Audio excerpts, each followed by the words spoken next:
चला धनिया रो पावना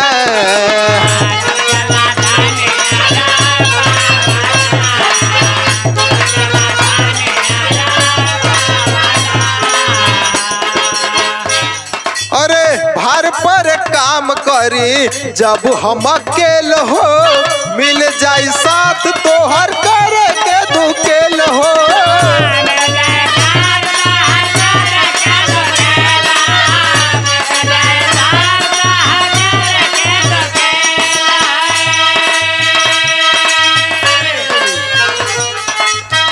मौसम बदल गए सावनिया राय आए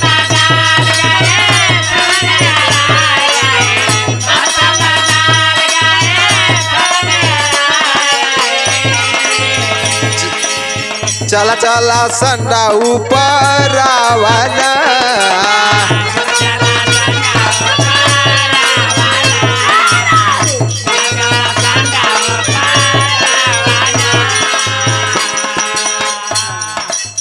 बतिया हमार तू तो मानेलू नहीं कमावा के बेरी तोहरा आवेला ओंघाई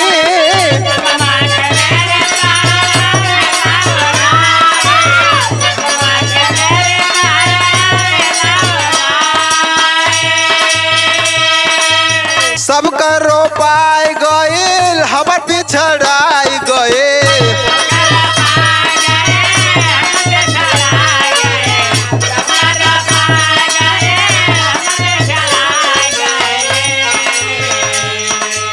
चला चला धनिया रो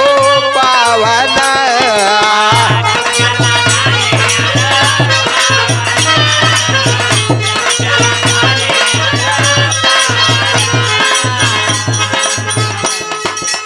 रोपबू ना धान तो कहाँ से आई खाए के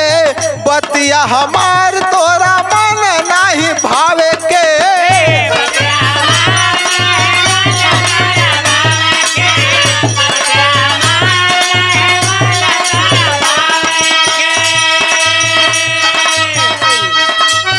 धनवा सोहाय दे तू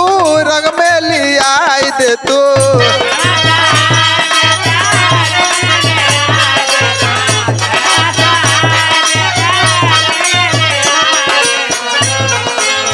लाइके हम मार देती खदिया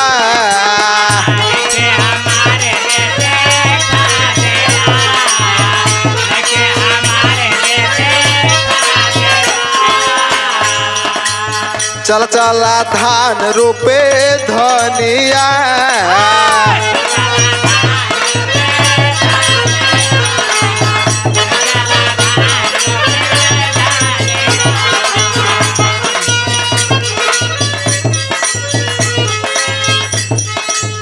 लागल बाटे धान सो रानी बहुत बढ़िया काटे के बोलाई देती हम बल हिरनिया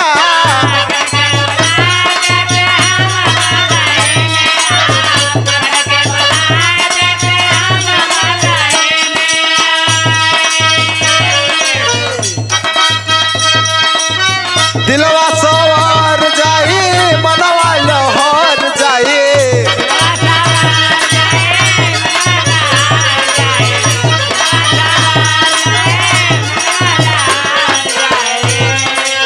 देखी देखी धान असो बढ़िया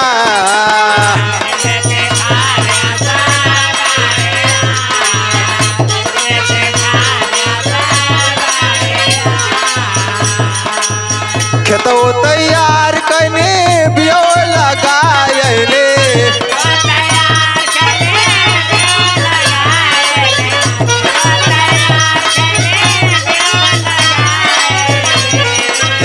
चला चला धान रोपे